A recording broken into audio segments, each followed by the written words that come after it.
तो हम लोग रसशास्त्र एंड भेषज कल्पना का पेपर नंबर 2 पढ़ रहे थे, जिसमें हम पॉइंट नंबर 16 को डिस्कस कर रहे थे। और उसमें हम पढ़ रहे थे आम्ल की आदि आम्ल की सिंगल ड्रग्स के बारे में, जिसमें आज हम बात करेंगे आम्ल की आदि गुटिका के बारे में। गुटिका मेनली क्या होती है, आपकी टैबलेट्स होती हैं, और आम्ल की आदि मीन्स आम्ल की के साथ साथ अगर अदर इंग्रेडिएंट्स वहाँ पे क्या यूज़ किए जा रहे हैं, तो इसलिए इसका नाम क्या पड़ता है, आम्ल की आदि गुटिका।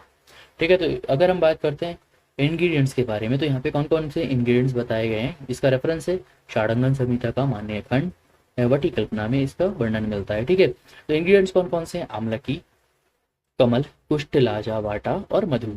ठीक है, इन सभी द्रव्यों को आपको कितना लेना है, एक पार्ट, मतलब सबको इक्वल अमाउंट में लेना है। अगर आप 100 ग्राम आम्लकी ले रहे हैं, तो आपको 100 ग्राम कमल लेना है, 100 ग्राम कुष्ठ लेना है, 100 ग्राम का लाजा लेना है। मतलब सभी को इक्वल अमाउंट में लेने के बाद क्या करना है आपको, सबसे पहले इनको चूर्ण बना लेना है, आम्लकी को, कमल को, कुष्ठ को, लाजा को और वाटा को। ठीक है, इनका क्या कर लेना है, आपको चूर्ण बना लेना है। चूर्ण बनाने के बाद क्या कर लेना है, इसमें मधु मिला लेना है, मतलब आपका हनी मिला लेना है। और तब तक हनी मिलाना है जब तक इसकी जो कंसिस्टेंसी हो जाए वो थिक हो जाएगी। जैसे इसकी कंसिस्टेंसी थिक हो जाएगी, तो आपको क्या करना है, इसकी टैबलेट्स बना लेनी है छोटी छोटी सी। और टैबलेट्स बनाने के बाद उन टैबलेट्स को ड्राई कर लेना है, और ड्राई करने के बाद उसको स्टोर कर लेना है। सिंपल सा मेथड होता है आपका आम्ल की आदि गुटिका कल्पना में। तो सबसे पहले क्या करना है, आपको जितने भी सूखे द्रव्य है उनको अच्छे से पहले साफ कर लेना है। खलव यंत्र में उनका चूर्ण बना लेना है। चूर्ण को क्या करना है, कपड़े से छान कर उसमें इम्प्योरिटीज निकाल लेनी है। और बाद में जो हमारा चूर्ण है उसमें मधु यानी कि आपका हनी मिलाकर उसे गाढ़ा होने तक अच्छे से मसाज करना है। जब वो गाढ़ा हो जाएगा तो उससे क्या कर लेना है, आपको टैबलेट्स बना लेनी है और उनको सुखा लेना है। जब आपकी टैबलेट्स बन के सूख जाए, उनको क्या करना है, कांच के एक बर्तन में, वेसल में स्टोर करके रख लेना है। ये था हमारा मेथड ऑफ प्रिपरेशन ऑफ हमारा आम्ल की आदि गुटिका। अब हम बात करते हैं फार्माकोडायनामिक्स के बारे में। ये जो हमारी आम्ल की आदि गुटिका है, ये हमारी बॉडी पे क्या इफेक्ट प्रोड्यूस करती है, ये बात करते हैं। तो ये क्या इफेक्ट प्रोड्यूस करती है, पहला इफेक्ट है इसका हाइड्रेटिंग और मॉइस्चराइजिंग इफेक्ट देखने को मिलता है। आम्लकी के अंदर जो विटामिन सी है और साथ साथ एंटीऑक्सीडेंट्स है, वो क्या करते हैं, हमारी बॉडी को हाइड्रेट और हमारी बॉडी को नरिश करते हैं। ठीक है, अगर हम बात करते हैं इसका सेकंड इफेक्ट, तो ये एंटी इन्फ्लामेटरी भी होती है, साथ साथ हीलिंग का भी इफेक्ट देखने को मिलता है। एंटी इन्फ्लामेटरी कैसे, जो इसके अंदर कुष्ठ है उसके पास क्या होती है, पोटेंसी है, वो एंटी इन्फ्लामेटरी प्रॉपर्टी शो करता है, जिसकी वजह से क्या होता है, जो हमारा इन्फ्लामेशन यानी कि स्वेलिंग वगैरह है वो कम होती है। ठीक है, और इरिटेशन जो हमारे माउथ वगैरह में वो भी कम देखने को मिलता है। ठीक है, हीलिंग का इफेक्ट शो करता है।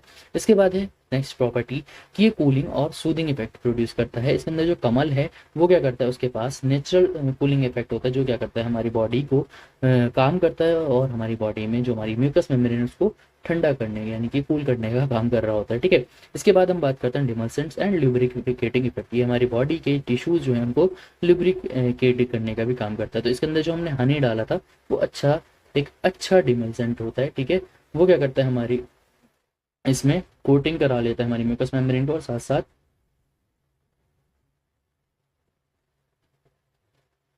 लुब्रिकेशन का वर्क कर रहा होता है। ठीक है, इसके बाद अगर हम बात करते हैं फार्माकोकाइनेटिक्स के बारे में। फार्माकोकाइनेटिक्स का मतलब क्या होता है कि जो हमारी ड्रग, हमारी बॉडी है वो ड्रग के साथ क्या कर रही है। ठीक है, what body does to the drug. ठीक है, डज टू द ड्रग यानी कि बॉडी क्या ड्रग के साथ शो कर रही है इफेक्ट, वो हम बात करते हैं फार्माकोकाइनेटिक्स के बारे में। तो फार्माकोकाइनेटिक्स में क्या पढ़ते हैं हम, ड्रग का एब्जॉर्प्शन, डिस्ट्रीब्यूशन, मेटाबॉलिज्म और एक्सक्रीशन के बारे में हम बात करते हैं। तो अगर हम बात करते हैं जो हमारी गुटिका है उसका एब्जॉर्प्शन कहाँ होता है, हमारी ओरल म्यूकोसा और हमारे जीआईटी में इसका एब्जॉर्प्शन देखने को मिलता है, जिसको डिस्ट्रीब्यूट बाद में ब्लड स्ट्रीम के थ्रू डिस्ट्रीब्यूट कर दिया जाता है। और इसका जो मेटाबॉलिज्म है वो लीवर में हो रहा होता है। साथ साथ अगर हम बात करते हैं इसका एक्सक्रीशन की, तो किडनी क्या करती है, इसको यूरिन की फॉर्म में एक्सक्रीट कर देती है, और साथ साथ जो आपकी जीआईटी है यानी कि गैस्ट्रोइंटेस्टाइनल ट्रैक है वो उसको फीसिस यानी कि बॉडी की या फीकल मैटर की फॉर्म में बॉडी से बाहर निकाल देता है। इसकी डोज की बात की जाए तो 500 mg आप दे सकते हो बीडी, मतलब दिन में 2 बार। कहाँ कहाँ पे इसका इंडिकेशन बताया गया, तृष्णा और मुक्षोष अभी आपको बताया था, हीलिंग में, और आपका mainly anti hydrating effect show कर रहा है। ठीक है, हाइड्रेटिंग इफेक्ट शो कर रहा है। ठीक है, इसके बाद अगर हम बात करते हैं रिसर्च अपडेट में, तो एक रिसर्च अपडेट थी, इसने की थी अंबिका एस ने एक आर्टिकल पब्लिश किया था, जिसमें उन्होंने बताया था प्रीलिमिनरी फार्माकोस्यूटिकल एनालिटिक ऑफ आम्ल की आदि गुटिका। बस आपको रिसर्च अपडेट का नाम याद रखना है, उसके बारे में पूरा अच्छे से पढ़ने की आपको कोई इतनी ज़्यादा ज़रूरत नहीं है। यह था आज का हमारा लेक्चर, इसमें हमने आम्ल की आदि गुटिका के बारे में पढ़ा। आई होप आपको लेक्चर पसंद आया होगा। मिलते हैं नेक्स्ट लेक्चर में।